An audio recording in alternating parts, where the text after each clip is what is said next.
आप देख रहे हैं प्राइम टीवी, सच साहस सरोकार।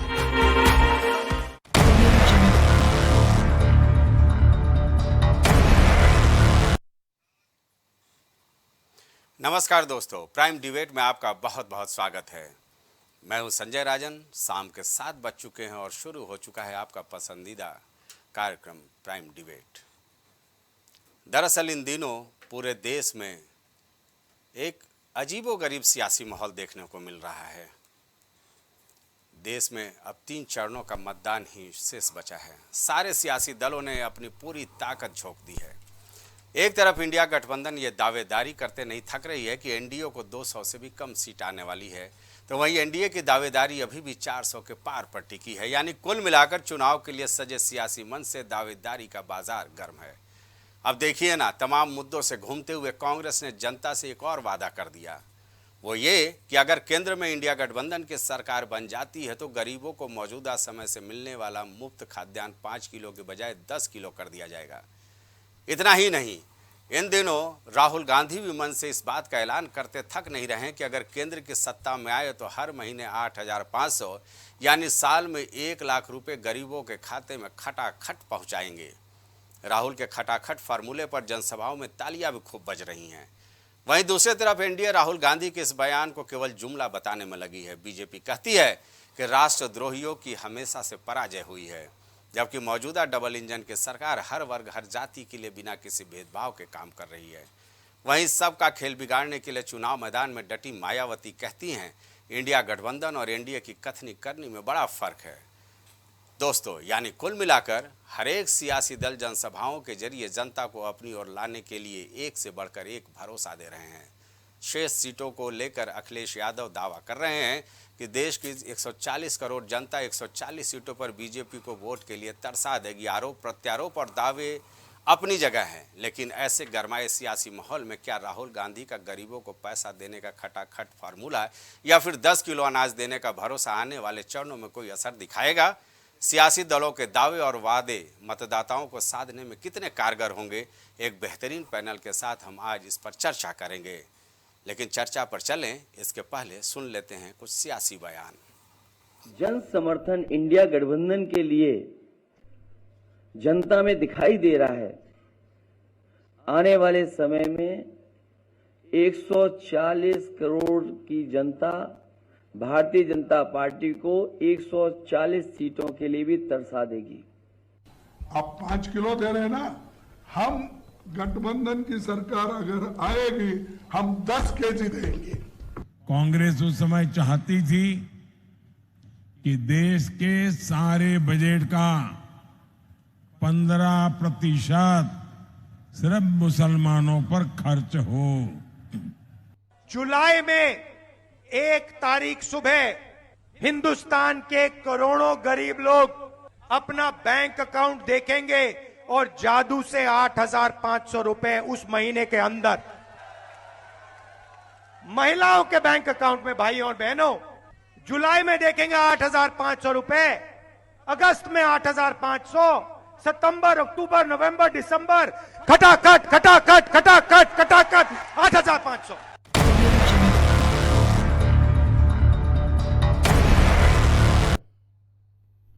तो सुना आपने बयान, किस तरह से सियासी मंच से एक तरफ राहुल गांधी का खटाखट योजना और जाहिर सी बात है उसकी काट करते सत्तारूढ़ दल।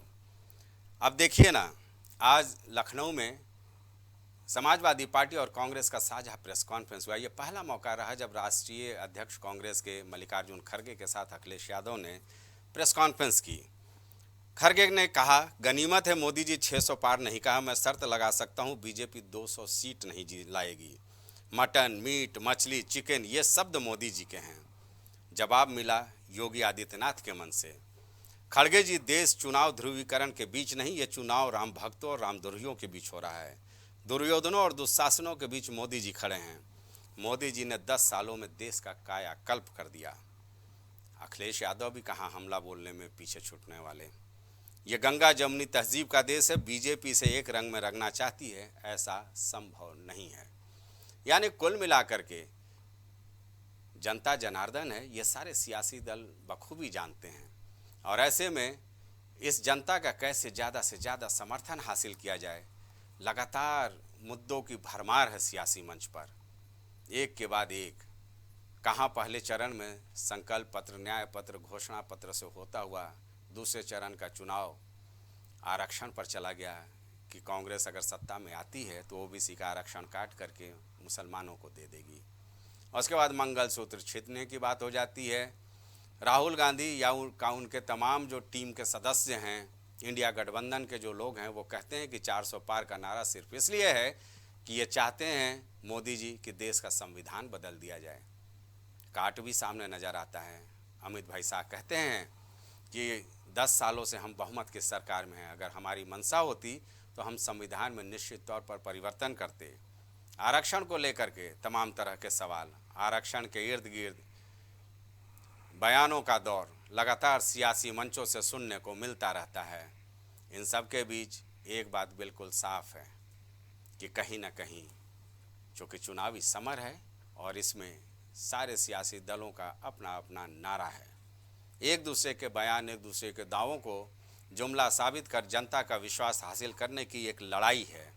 और निश्चित तौर पर जिस तरह से अब 3 चरणों का चुनाव और बचा है, जाहिर सी बात है ये देखना दिलचस्प होगा। हालांकि प्रधानमंत्री नरेंद्र मोदी इतने आश्वस्त हैं कि 4 जून के बाद वही शपथ लेंगे, जैसा कि उन्होंने कहा था एक साक्षात्कार में कि G7 से उनको आमंत्रण मिल चुका है और शपथ लेने के बाद वो सीधे जापान जाएंगे। मल्लिकार्जुन खड़गे को कहते हुए आपने सुना कि संभवतः ऐसा दिन आने वाला नहीं है। तो कुल मिलाकर एक दिलचस्प आज हम चर्चा करने जाएंगे। हमारे साथ हमारे मेहमान जुड़ गए हैं। सबसे पहले हम स्वागत करेंगे, स्टूडियो में हमारे साथ मौजूद हैं भारतीय जनता पार्टी के प्रवक्ता और भारतीय जनता पार्टी का पक्ष रखने के लिए बालकृष्ण पांडे जी हमारे साथ मौजूद हैं। धर्मेंद्र सिंह जी समाजवादी पार्टी का पक्ष रखेंगे, आप समाजवादी पार्टी के प्रवक्ता हैं। और कांग्रेस का पक्ष रखने के लिए सतीश प्रताप सिंह, ये कांग्रेस के नेता हैं, तेज तर्रार युवा हैं, ये कांग्रेस का पक्ष रखेंगे। प्रवक्ता आम आदमी पार्टी हमारे साथ मौजूद हैं। आपका भी प्रियंका जी बहुत बहुत स्वागत है। और इस चर्चा को आगे बढ़ाने में हम सहयोग लेंगे राजेश आनंद जी का, जो सियासी गतिविधियों पर काफ़ी बारीकी से नज़र रखते हैं। सबसे पहले हम चर्चा की शुरुआत इन दिनों वरिष्ठ पत्रकार से ही करते हैं, जिससे कि सियासी दलों का जो दावा है उसका विश्लेषण पहले ले लेते हैं और फिर उनके दावों पर जाते हैं। राजेश जी, सुना आपने राहुल गांधी का खटाखट फार्मूला इन दिनों काफ़ी सुर्खियों में है। और आज तो मल्लिकार्जुन खड़गे ने यह भी कह दिया कि बीजेपी बेशक 5 किलो अनाज दे रही है गरीबों को, अगर हम केंद्र की सत्ता में आए तो 10 किलो अनाज देंगे। क्या ये खटाखट फार्मूला और जो मुफ्त अनाज देने का ये कांग्रेस का जो ऐलान है कोई गेम चेंजर साबित हो रहा है क्या?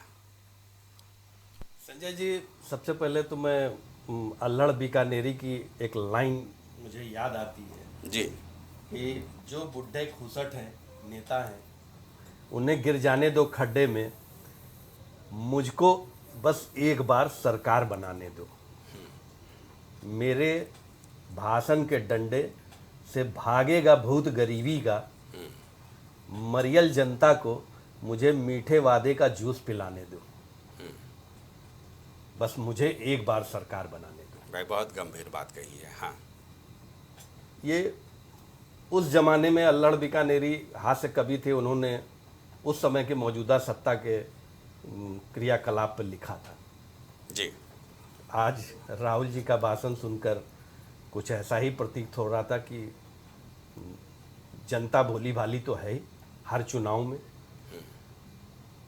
वादे तो होते हैं।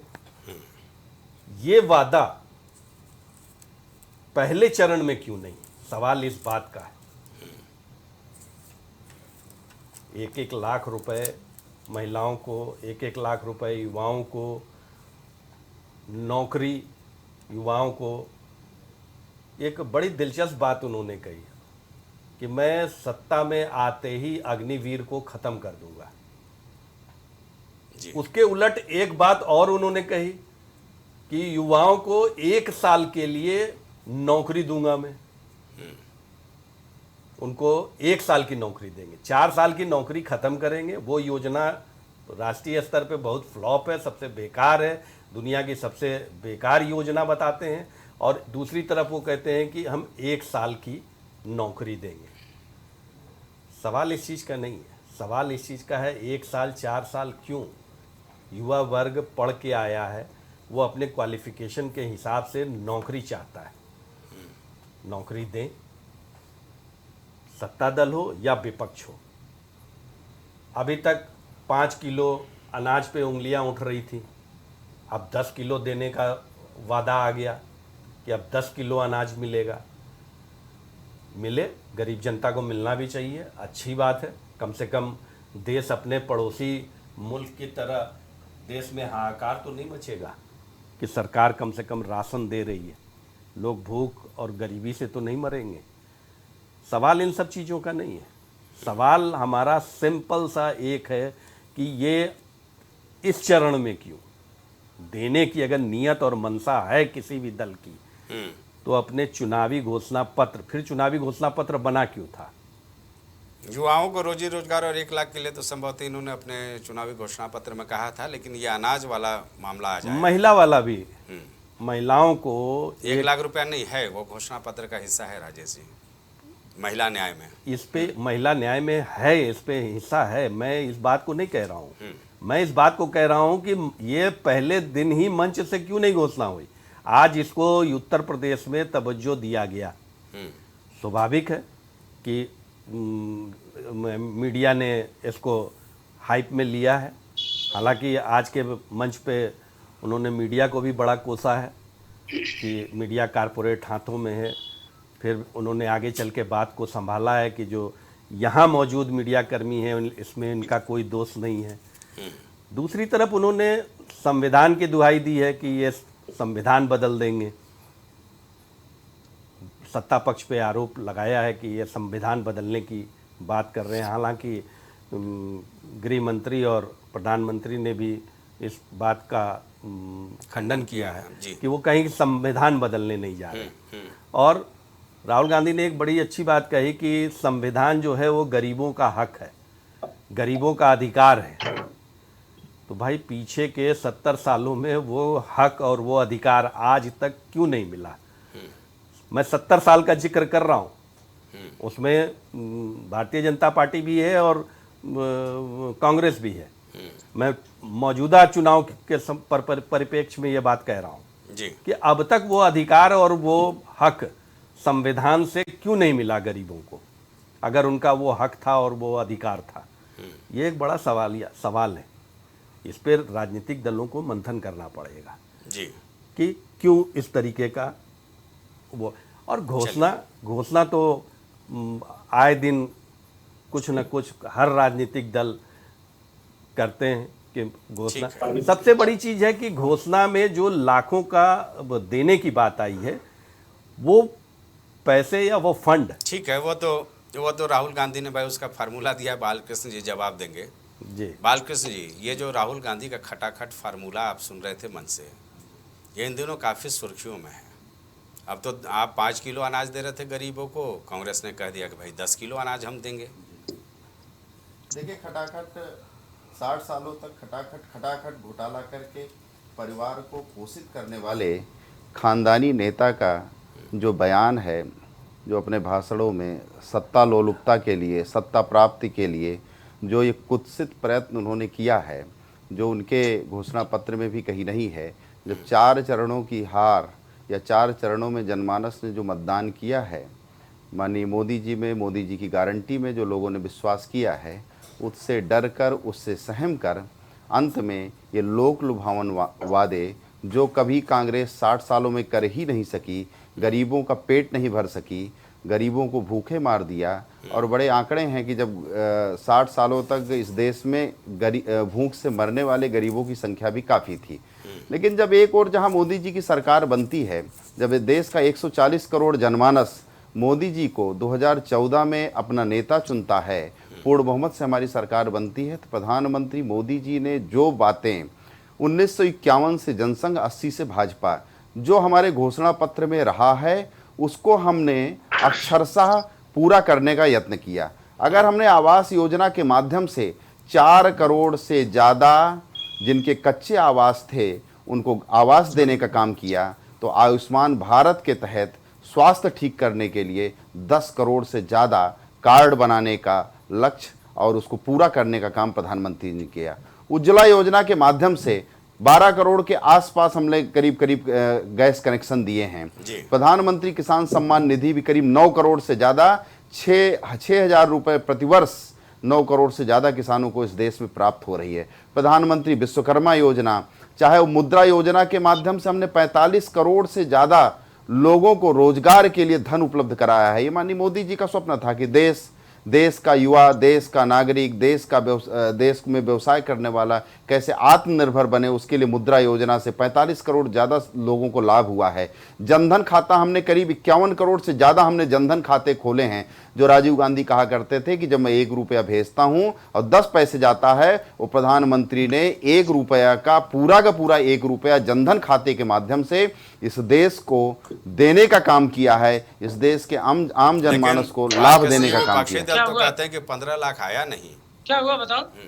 देखिए, 15 लाख का बयान कभी भी प्रधानमंत्री मोदी जी ने नहीं दिया है। ये उन्होंने कहा है कि जो 60 सालों में इन लोगों ने लूट के काला धन रखा हुआ है, यदि वो पूरा का पूरा वापस आ जाए तो प्रत्येक नागरिक के खाते में 15 लाख रुपए होगा। लेकिन वो ये बयान जो है, ये एक विपक्ष की पूरी तरीके से बनी सोची समझी साजिश है। प्रधानमंत्री मोदी जी ने कभी ये बयान नहीं दिया है। ठीक है भाई, काला धन लाने की जवाबदेही तो आपकी थी। चलिए धर्मेंद्र जी, भाई सुना आपने, आप लोगों ने भाई आज साझा प्रेस कॉन्फ्रेंस की, 2 दावे थे आपकी तरफ से। एक तो खड़गे साहब का ये कहना कि मोदी गनीमत है, मोदी जी 600 पार का नारा नहीं दे रहे हैं, वो 200 पार से भी नीचे रहेंगे। और अखिलेश यादव ने कहा कि शेष बचे 140 सीटों पर 140 करोड़ जनता बीजेपी को वोटों के लिए तरसा देगी। इन सब के बीच आपका 10 किलो खाद्यान्न मुफ्त देने की योजना और राहुल गांधी का खटाखट गरीबों के खाते में पैसा पहुंचाने का फार्मूला, ये क्या कुछ आप लोगों को फायदा दिला पाएगा? संजय जी, सबसे पहले आपको और आपके दर्शकों को मेरा नमस्कार। बिल्कुल बहुत सही प्रश्न, वाजिब प्रश्न आपने किया और भारतीय जनता पार्टी के साथी को मैं सुन रहा था। बहुत शानदार तरीके से झूठ बोलने की प्रैक्टिस करके आए थे और इतना बढ़िया आंकड़ा रख रहे थे। बिल्कुल है, तुम्हारी एक शेर है, तुम्हारी फाइलों में गांव का मौसम गुलाबी है, मगर ये आंकड़े झूठे हैं, दावा किताबी है। सवाल ये है कि प्रधानमंत्री जी हो चाहे उनके और नेता हो, जिस तरह से असम के मुख्यमंत्री जी हैं, जो आदरणीय अखिलेश यादव जी कह रहे थे वो सच है। उसका उनको भनक लग चुकी है, उनको उसकी सूचना मिल चुकी है। वही कारण है पहले चरण, दूसरे चरण, तीसरे चरण और अब देखिए चौथे चरण में किस तरह से आसाम के मुख्यमंत्री जी का बयान आया, उत्तर प्रदेश के मुख्यमंत्री जी का बयान आ रहा है, पाकिस्तान, मटन और ये इस तरह के बयान आ रहे हैं, घुसपैठिए, अडानी, अंबानी, इन सारी चीजों पर ध्रुवीकरण करने के लिए हो गए। लेकिन मूल सवाल यहाँ ये आता है जी, आपने जो वादा किया, तुम पुनः उसी पर आऊंगा संजय जी। 2014 में जब आप आए थे जनता के बीच में, उनसे समर्थन मांग रहे थे, मत मांग रहे थे, तो आपने कुछ वादे किए थे।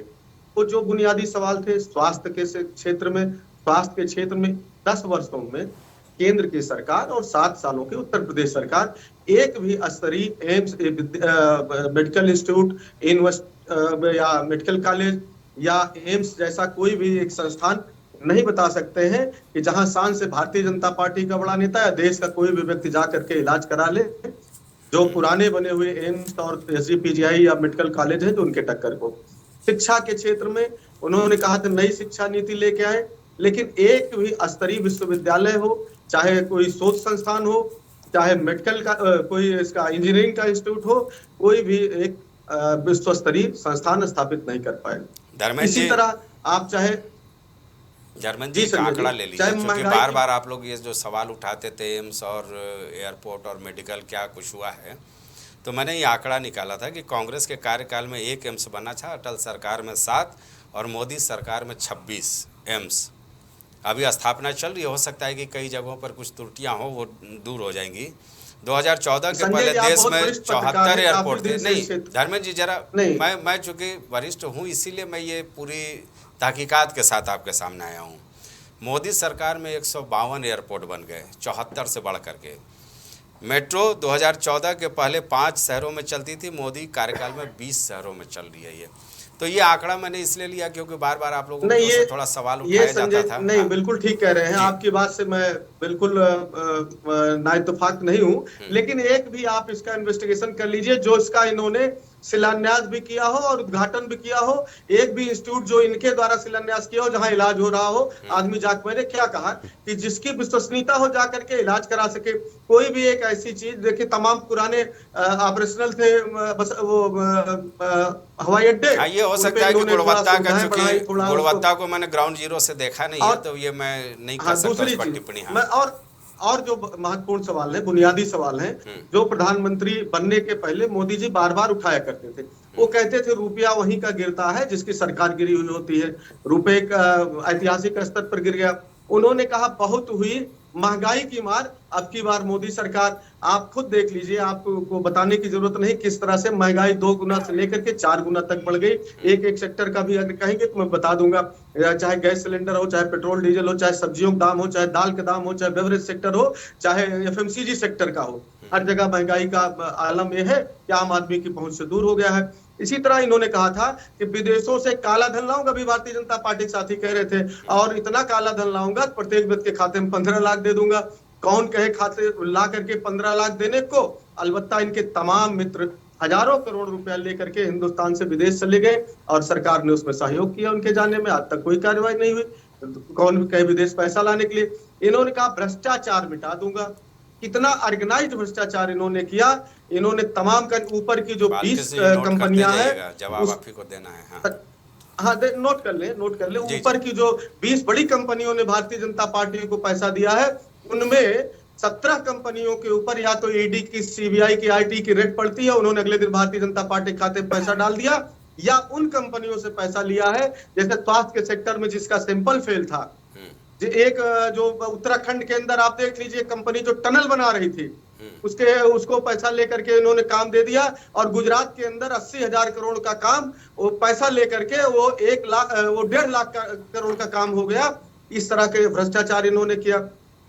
इन्होंने वादा किया था कि सीमाओं का फ्रेम ठीक कीजिए भाई। इन्होंने, संजय जी अगर हमारी आवाज जा रही हो, तो उन्होंने वादा किया था कि सीमाओं को सुदृढ़ करेंगे, सुरक्षित करेंगे, चीन को आंख दिखाना बंद कर देगा, चीन पाकिस्तान छोड़ के भाग जाएगा।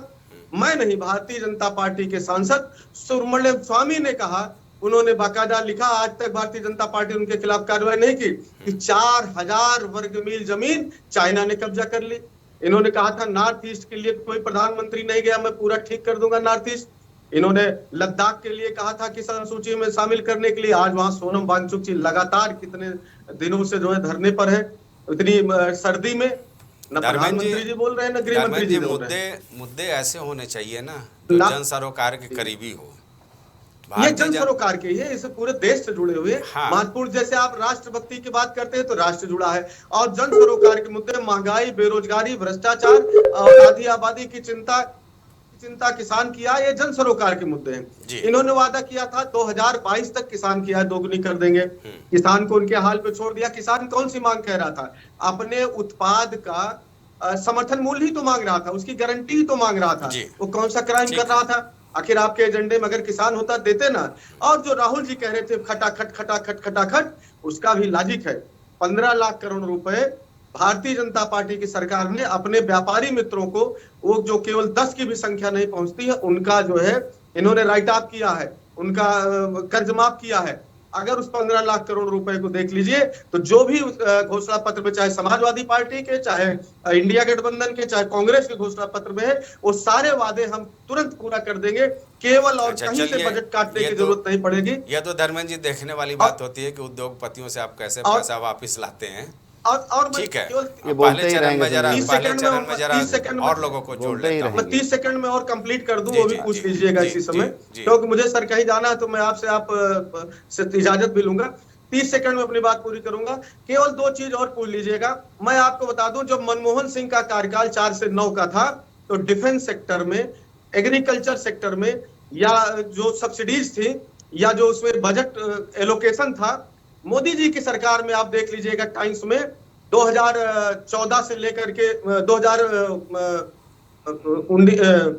2014 से लेकर के 2024 के बीच में दोनों में टाइम्स में कमी हुई है। बजट एलोकेशन प्रतिशत में जो टोटल जीडीपी के करेंगे तो बहुत ज्यादा इन्होंने कम कर दिया है। और जो पूंजीगत विकास था, वही आप लोगों वाला जो हिस्सा था वही मोदी जी ने कम किया है। इसमें जो आप लोगों वाला हिस्सा आपको प्राप्त होता था वही कम कर दिया है मोदी जी ने। इसी को कहते हैं भ्रष्टाचार कम होना। जो आप लोगों का हिस्सा बढ़ा के बजट था उसी को मोदी जी ने कम कर दिया है। भारतीय जनता पार्टी नहीं, भ्रष्टाचार पे तो भारतीय जनता पार्टी को बोलने का हक नहीं है। भ्रष्टाचार में आकंठ डूबी। जैसे पूर्वांचल एक्सप्रेस वे के लिए आपने बजट बनाया था 15,000 करोड़ का, और जब और योगी जी ने उससे ज्यादा जमीन एक्वायर की कि हम बुलेट ट्रेन भी चलाएं, और 12,000 करोड़ में वो बन के पूरा हो गया। तो जो आप बढ़ा के बनाते थे वो आपका हिस्सा होता था, वो हिस्सा अब बंद हो गया है। इसलिए और देश की जनता तो नहीं चढ़ी।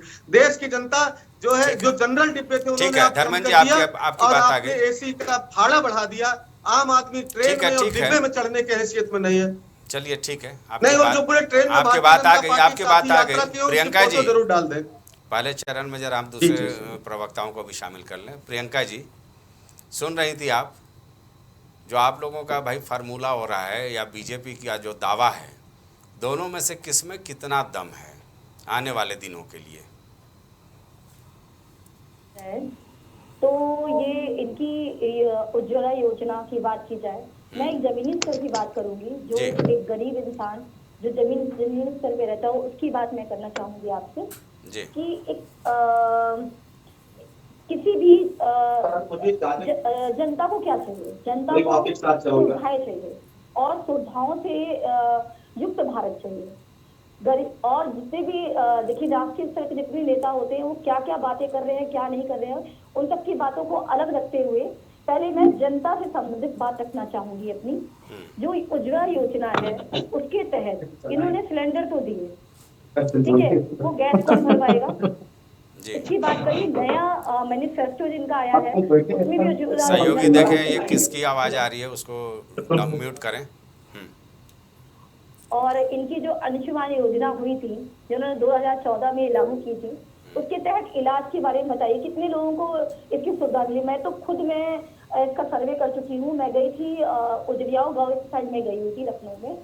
वहाँ पे लोगों ने अपनी प्रॉब्लम बताई कि जिनका आधार कार्ड थोड़ा सा गड़बड़ है उनको ये योजनाएं नहीं दी। जी समझ रहे हैं? जी जी बोलिए। प्रॉपर तरीके से योजनाएं जनता के पास नहीं पहुँच पा रही हैं। ये बीच में धांधलीबाजी कहाँ पे हो रही है और मरे हुए लोगों का इलाज दिखा दिया जा रहा है। आयुष्मान भारत में तो इस तरह की बहुत सारी शिकायतें आई हैं मीडिया में। बहुत सारी शिकायतें आई जी। अब ये जब भी देखिए धर्म की बात करते हैं, जनता को भटलाने की बात करते हैं, इनका मैनिफेस्टो किसी तरह से भी उचित नहीं है। गरीबी राशन क्या जनता तक पहुंच पाता है?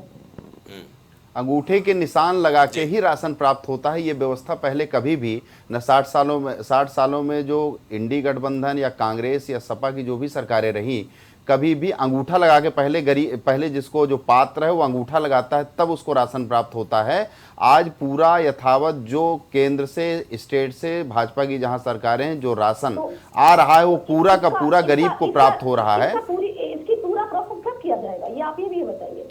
कब होगी जनता को पूरी तरह से कब आप मैं मेथोडोलॉजी बता रहा हूं जैसे प्राप्त होता है, जो मेथोडोलॉजी है देने की। जब कभी आप वैसे तो गांव से नाता ही नहीं होगा, लेकिन जब गांव में कभी जाइए तो कोटेदार के यहाँ जो व्यवस्था है पहले अंगूठा लगाता है। सुन लीजिए आपके प्रति, वैसे आपके प्रति आप बहन है, आपके प्रति मेरी संवेदना भी है। स्वाति मालीवाल जी का आज हश्र हमने देखा है, तो इसलिए मैं, आप मेरी बहन है, आप सतर्क भी रहिएगा। आम आदमी पार्टी में तमाम प्रकार की गतिविधियां चल रही है, तो इससे उससे भी सतर्क रहिएगा। जिस मुद्दे पे आप यहाँ पे बहस करने आए हैं, नहीं वो भी मुद्दा बड़ा इंपॉर्टेंट है। बहन बेटियों की सुरक्षा भी बड़ी इंपॉर्टेंट है देश में। जिस प्रकार से अभद्रता या मारपीट की गई है वो उसकी घोर निंदा भारतीय जनता पार्टी करती है। और आपके भी आप भी कैसे, हमने मणिपुर पे भी की थी, आपने इसका जवाब दिया मुझे? मैं जवाब दिया। जो आपने आरोप लगाया कि राशन नहीं प्राप्त होता, मैंने बताया अंगूठे का निशान लगा के प्रत्येक गरीब को राशन प्राप्त हो रहा है। और इस देश का गरीब इतना समझदार है, उसको प्राप्त हो रहा है। नहीं, गरीबों जो पात्र हैं उनके पास पूरा का पूरा राशन जा रहा है, इसलिए उसके लिए निश्चिंत रहें। लेकिन दिल्ली में ये आप पक्का जान लीजिए कि सुरक्षित नहीं है, आप जैसी बहनें सुरक्षित नहीं है, इसलिए बची रहिएगा। दिल्ली की सरकार में माँ बहनों की इज्जत अस्मिता सुरक्षित नहीं है और ये बहुत तकलीफदेह विषय है। तो आपकी सुरक्षा संरक्षा हमारे लिए प्राथमिकता है। ठीक है बालकृष्ण जी, उस पर तो संजय सिंह ने कहा है ना कि भाई हुआ है, कहने से नहीं होता, जो घटनाक्रम हुआ है मुख्यमंत्री के सब कुछ हैं जो पूरी व्यवस्था देखते हैं। उन्होंने जिस प्रकार से राज्यसभा सांसद के साथ हाथापाई की है, मारपीट की है, ये बहनों के लिए बड़े शर्म का विषय है और इससे आम आदमी पार्टी की संस्कृति, उनका दोगला व्यवहार, उनका जो खोखला आदर्श है वो बिल्कुल सामने स्पष्ट हो गया है और स्त्री विरोधी छवि भी आम आदमी पार्टी की स्पष्ट हुई है। प्रियंका जी को बोलने दीजिए। हाँ प्रियंका जी अपने मुद्दों पर आइए, चलिए ठीक है, दिल्ली के मुद्दों पर हम अलग से चर्चा कर लेंगे। हाँ। कि संविधान कहते हैं ये संविधान नहीं बदलेंगे। अभी देखिए मध्य प्रदेश में 65 शब्दों को इन्होंने कानून से हटा दिया है, उर्दू शब्द थी उनको हटाया गया है। इस पे ये जवाब दें मुझे, क्यों हटाया गया है? FIR जो होती थी उर्दू शब्दों के आधार पर होती थी, उसको क्यों हटाया गया है? ये क्यों हिंदू मुस्लिम की बात करते हैं? इन्होंने क्यों 50,000 मदरसे बंद कर दिए हैं? क्यों ये यूनिफॉर्म सिविल कोड की बात करते हैं?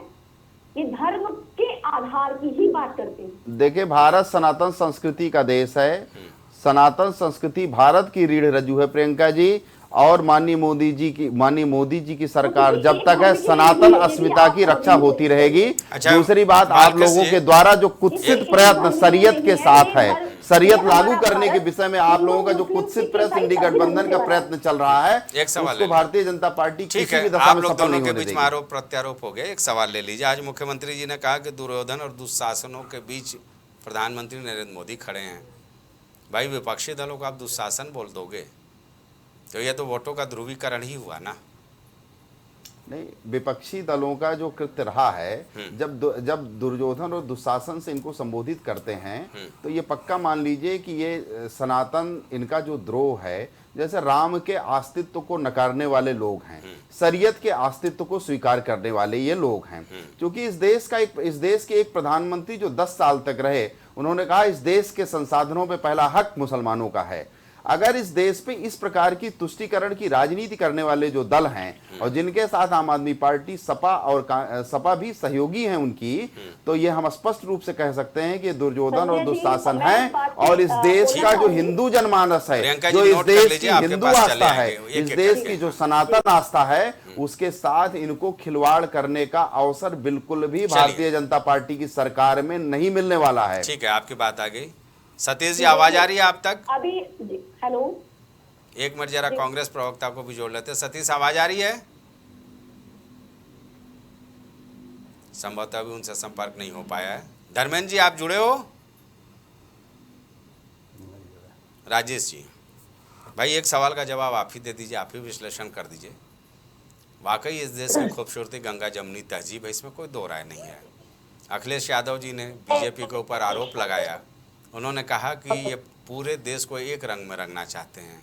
जाहिर सी बात है, जब समाजवादी पार्टी एक रंग की बात कर रही है तो वो भगवा होगा, लेकिन ऐसा देशवासी होने नहीं देंगे। इस पे आपका विश्लेषण चाहेंगे। और ये दुर्योधन और दुशासन सियासत में इस तरह की बातें कहाँ से आ जाती हैं? राम रावण ये सब तो हम लोग तमाम बयान सुने हैं, लेकिन ये वोटों के ध्रुवीकरण की ही तो कोशिश है ना भाई, इस तरह के बयान। संजय जी, ये चुनाव अब अपने अंतिम पड़ाव की तरफ बढ़ रहा है। मैंने पहले ही डिबेट में कहा था कि चुनाव पहले संकल्प, विकास, ये इन सब पे आते आते ध्रुवीकरण पे आ जाएगा, और वस्तु स्थिति यही है। गनीमत है कम से कम प्रधानमंत्री और उत्तर प्रदेश के मुख्यमंत्री ने खुलकर ये बात कही, तो ध्रुवीकरण के लिए खुल के बात ये तो हुई। नो डाउट कि भारत की सभ्यता गंगा जमनी तहजीब रही है, विशेषकर लखनऊ की, उत्तर प्रदेश की। पर सवाल है कि एक तरफा क्यों? अगर गंगा है तो यमुना भी तो, उनको भी तो ये तहजीब की वकालत करनी चाहिए। नहीं, लेकिन भारत की संस्कृति में हमने देखा है भाई जी, हर धर्म, जात, भेद, वर्ण सब लोग एक साथ मिलकर रहते हैं। ऐसा कोई कुत्सित प्रयास नहीं हुआ कि भारत विखंडित हो जाए। आज भी नहीं। तो अचानक ये कहाँ से लगने लगा है कि भारत विखंडित हो जाएगा, मुसलमानों की आबादी इतनी हो गई, हिंदू की आबादी इतनी कम हो गई। ये सब विश्लेषण कहाँ से आ रहा है भाई? ये तो हमारी संस्कृति, जिसको पूरे विश्व में हम गर्व से कहते हैं कि ये भारतीय संस्कृति है, तो इसको लेकर के दुनिया में भी कुछ चर्चा हो रही होगी कि नहीं? बिल्कुल हो रही होगी। और इसका सारा श्रेय जाता है घुसपैठियों को।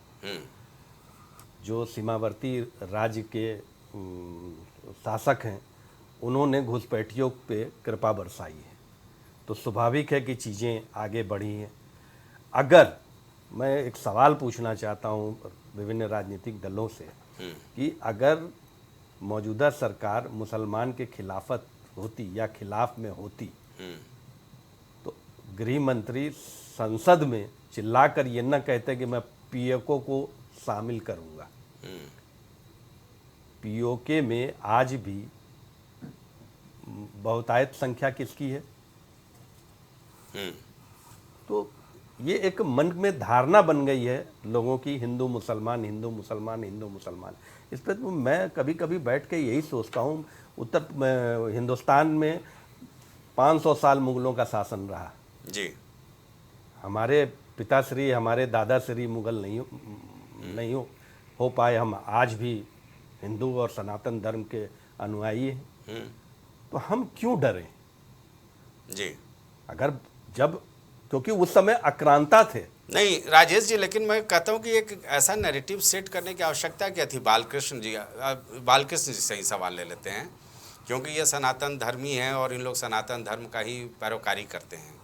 भाई हमारे घर में भी पूजा अर्चना होती है, लेकिन ईद से लेकर के तमाम ऐसे पर्व त्यौहार होते हैं जहाँ हम लोग जाते हैं और बड़े प्यार और सौहार्द से वक्त गुजारते हैं। तो ये अचानक ये खतरा कहाँ से आ गया? इतने सालों तक तो कोई खतरा नहीं रहा समाज में। नहीं, हमेशा ये खतरा रहा।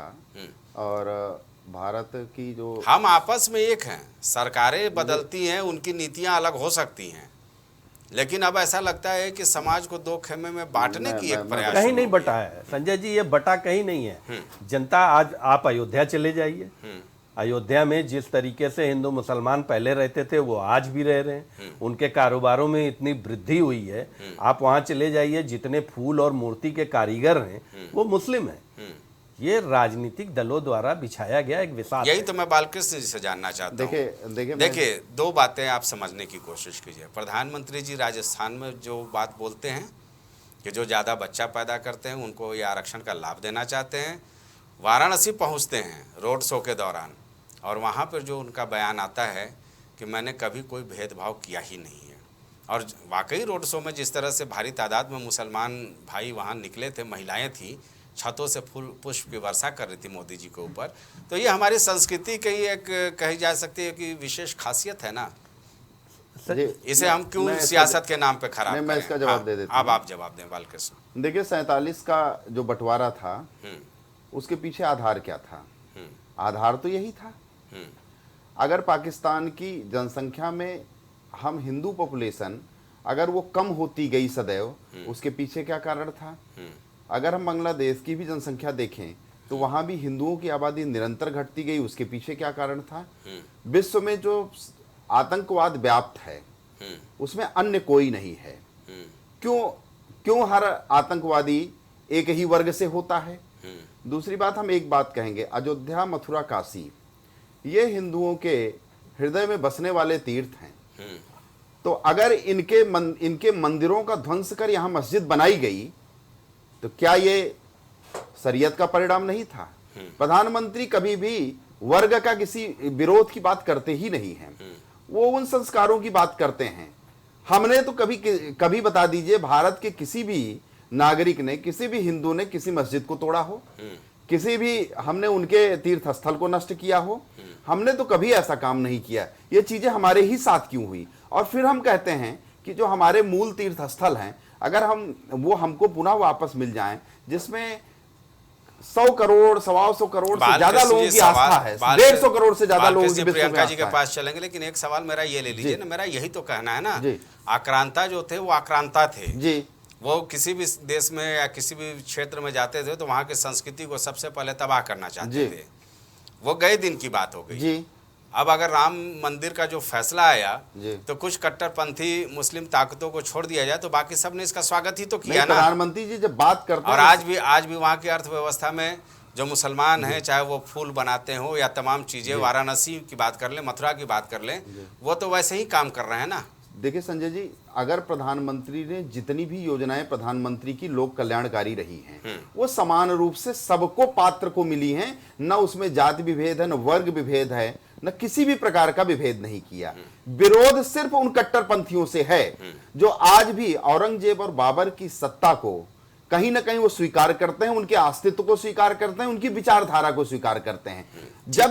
जब हम लोग वैचारिक रूप से इस बात को करते हैं तो हम सिर्फ उसी कट्टरपंथ का विरोध करते हैं, क्योंकि हिंदू स्वभावतः कभी कट्टर होता ही नहीं, वो सर्वसमावेशी होता है। और गंगा जमुनी ये तहजीब जो है ये एक काल्पनिक बात है, ये एक ऐसे कवियों की शायरों की कल्पना है, इसका कोई अस्तित्व है नहीं। हम इतना कहते हैं कि आप अपना धर्म मानने के लिए संवैधानिक रूप से स्वतंत्र हैं, हिंदू अपने, आप हमारे में कोई अतिक्रमण न कीजिए, हम आप में अतिक्रमण करने न कभी गए, हमारा इतिहास नहीं अतिक्रमण कर रहा है। भी तो यही कहता है जो संविधान की मूल आत्मा है। चलिए प्रियंका जी, तो संविधान की मूल आत्मा का तोड़ने का काम तो कट्टरपंथियों ने प्रियंका किया जी, है। जो सियासी मन से वोटों के ध्रुवीकरण को लेकर तमाम तरह के बयान दिए गए, वो देश के लिए तो अहितकारी है ना। आवाज आ रही है प्रियंका जी? संभवतः इनसे भी संपर्क टूट गया। लग रहा है तकनीकी खराबी लगातार बनी हुई है। सतीश प्रताप जी से कोई संपर्क हो पा रहा है क्या?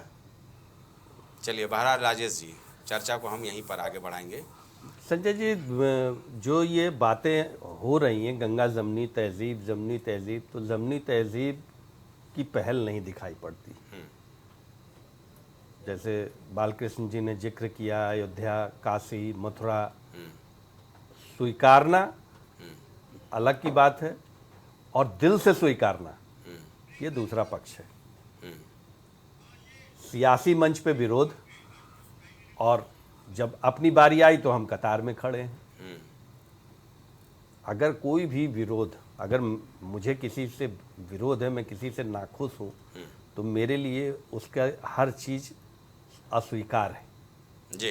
अगर आपका विरोध है, आप आयुष्मान कार्ड न बनवाएं, आप प्रधानमंत्री आवास न लें, आप भाई ये कैसा संभव है राजेश जी? ये कैसी बातें कर रहे भाई? सरकार सबकी होती है, प्रधानमंत्री नरेंद्र मोदी आज देशवासियों के है ना, बस तो उसका कोई विरोध नहीं है। वैचारिक बातें अलग हो जाएंगे जब आप उनको कहने लगोगे कि बहुत ज्यादा बच्चा पैदा करने को आरक्षण दोगे, मन से ऐसी बातें आएंगी तो जाहिर सी बात है ना एक दुराव होगा। मुझे बताइए, 3 तलाक के नाम पे मुझको, मेरे पास रिकॉर्ड है राजेश जी, 3 तलाक का भी जिक्र कर दीजिए संजय जी। मैं बता रहा हूँ, 3 तलाक के नाम पे प्रधानमंत्री मोदी जी को एक तरफा महिलाओं ने वोट दिया था जी। इस बात से ना बालकृष्ण इनकार कर सकते हैं ना कोई कर सकता है, लेकिन जब आप उनको कह दोगे कि वो बच्चा पैदा करने का यंत्र है तो किससे अच्छा लगेगा यार? आपको भी, हिंदू को भी अगर इस तरह का कोई बयान दे। उन्होंने किसी, चलिए प्रियंका जी के पास चलेंगे। उन्होंने किसी वर्ग विशेष का नाम नहीं लिया था। प्रियंका जी नहीं, ज्यादा बच्चा पैदा करने वाला कौन है? हम 12 हिंदू समाज में भी है, हिंदू समाज में भी। लालू यादव टाइप के लोगों को आरक्षण नहीं चाहिए, ठीक है। प्रियंका जी, इतनी जनता समझदार है सर, आज के डेट में डिजिटल जमाने की जनता है। प्रियंका जी भाई, जिस तरह से बयान दिया जा रहा है सनातन धर्म को लेकर के, या मंचों से 2 बातें कही गई हैं।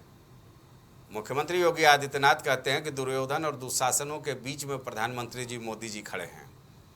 तो भाई अब मंच से आप लोग दुशासन जो विपक्षी दल है घोषित हो चुके हैं। देखिए, इस तरह की एक मुख्यमंत्री या प्रधानमंत्री के बतौर आप इस तरह का अपने ही लोगों को, अपने ही देशवासियों को दुशासन की पदवी दे रहे हैं, क्या ये शोभा देती है? जी आप बोलिए ना, पूरी बात बोलिए, फिर बालकृष्ण जी से सवाल कर लेंगे हम। जी, क्या ये शोभा देती है? इस तरह की कह लीजिए इस तरह की भाषाओं का प्रयोग करना ये निंदनीय है और अनुचित सारे देशवासियों के लिए अनुचित है।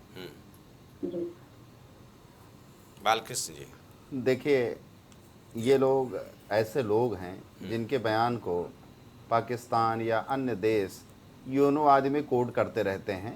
तो इनके जो राष्ट्र विरोधी बयान हैं और सनातन धर्म के विरोधी इनके बयान हैं। तुष्टीकरण के कारण विदेशों में भी भारत की इज्जत और मान प्रतिष्ठा कई बार उस पर आंच आती है। हालांकि प्रधानमंत्री जी का इतना सशक्त नेतृत्व है और वो चूंकि इस विश्व के नेता बन के उभरे हैं इन 10 सालों में, और भारत की अस्मिता को उन्होंने बहुत ही मजबूत और दृढ़ता से रखा है, तो उससे उतना असर न पड़े, पर ये लोग अपने कृत्यों से पीछे नहीं रहते हैं। इन्हीं कारनामों के कारण इनको दुशासन और दुर्योधन की संज्ञा अगर योगी जी ने दी है तो कतई गलत नहीं है। पाकिस्तान ने कितनी बार राहुल गांधी के बयान को कोट किया है, संजय जी आप इसका रिकॉर्ड निकाल सकते हैं, आप जानते हैं। तो यह पाकिस्तान से जिस प्रकार जो पुलवामा हमले का जो समर्थन करने वाले लोग हैं, फवाद चौधरी ने अपने संसद में बयान दिया था कि पुलवामा पाकिस्तान की बहुत बड़ी सफलता थी। ऐसे लोग जब राहुल गांधी के पक्ष में खड़े होते हैं, बोलते हैं, तो कहीं ना कहीं ये महसूस होता है कि इन लोगों की जो वो है स्थिति है वो दुर्योधन और दुशासन जैसी है। तो इसमें कहीं से भी योगी जी ने गलत कोई बयान नहीं दिया है, बिल्कुल सही दिया है।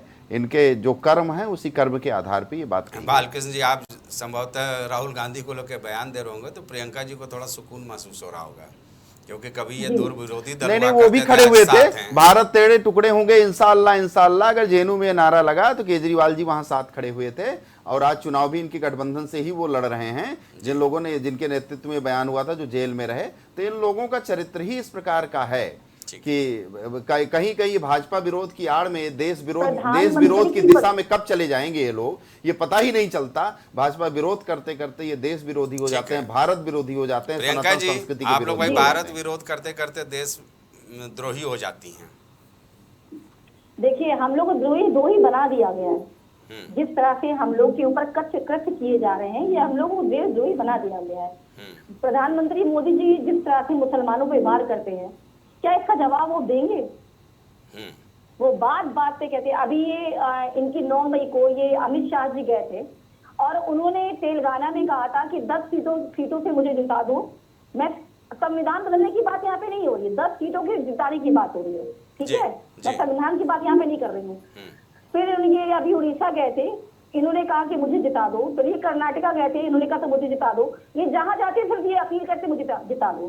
लेकिन जनता से जो इनको कहना चाहिए, जिन आधारों पे इनको वोट मांगने चाहिए, क्या उन आधारों की बात ये करते हैं? इनका मैनिफेस्टो जो भी है, जिस तरह का भी है, मुझे बिल्कुल भी पसंद नहीं है और बिल्कुल भी जनता के आधार पे नहीं है। चलिए राजेश जी, भाई एक बयान और चर्चा में काफ़ी है। अखिलेश यादव ने कहा कि बालकृष्ण जी को 80 में से केवल 1 सीटें मिल रही हैं, वो 1 सीट संभवतः राजनाथ सिंह का हो सकता है, मे बी। और इस बयान पर आपका क्या कहना है? और बालकृष्ण जी कह रहे हैं कि इस बार कांग्रेस और समाजवादी पार्टी का सुपड़ा साफ हो जाएगा। आपका निष्पक्ष इस पर वक्तव्य मैं चाहूँगा। मैं तो सिर्फ इतना ही कहूँगा कि ये बयान बचकाना बयान है। 1 सीट नहीं, हाँ यूपी में लगभग 65 से 70 के बीच में ये सीट इनकी आएगी बीजेपी की। उन्होंने एक बयान और दिया है कि 140 सीटों के लिए जनता तरसाएगी। तो अब उन्होंने गेंद जनता के पाले में डाल दिया है, अब ये जनता तय करेगी। हाँ, ये वाकई कोई भी ये तय नहीं कर सकता कि किसकी कितनी सीटें आएंगी। चलिए, अब ये तो जनता को तय करना है। मैं एक चीज और थोड़ा ये जल्दी 30 सेकंड में हाँ, अंदर बस से इशारा हो चुका है कि आज राहुल गांधी ने अपने भाषण की शुरुआत की कि नफरत के बाजार में मैं मोहब्बत की दुकान खोले बैठा हूँ। और दोस्त क्या है, पूरी लाइन तो सुन लीजिए कि नफरत के बाजार में मैं मोहब्बत की दुकान खोले बैठा हूँ और आप लोगों ने रायबरेली में सुपरमार्केट खोल दिया है। तो मुझे ये जितने चुनावी घोषणाएं हैं किसी भी दल के, वो सिर्फ सुपरमार्केट के लुभावने वादे लगते हैं। चलिए, वक्त यहीं तक इजाज़त देता है क्योंकि अंदर से इशारा हो चुका है। इस डिबेट को हम यहीं पर समाप्त करेंगे। इस डिबेट में जुड़े हुए तमाम मेहमानों का बहुत बहुत शुक्रिया। आज हालांकि तकनीकी खराबी की वजह से चर्चा बहुत बेहतर नहीं हो पाई, क्योंकि कांग्रेस और समाजवादी पार्टी 2 मुख्य जो विरोधी दल थे वो हमसे नहीं जुड़ पाए, लेकिन फिर भी हमने कोशिश की कि जनता के इस मुद्दों को आप तक पहुँचाएँ। अब देखना ये दिलचस्प होता है कि राहुल गांधी का जो ये खटाखट फार्मूला है गरीबों को पैसा पहुंचाने का या 10 किलो मुफ्त अनाज देने का, ये आने वाले दिनों में गेम चेंजर साबित होता है कि नहीं। 3 चरणों के चुनाव में ये देखना दिलचस्प होगा। फिलहाल इस चर्चा में इतना ही, मुझे दीजिए इजाज़त, नमस्कार।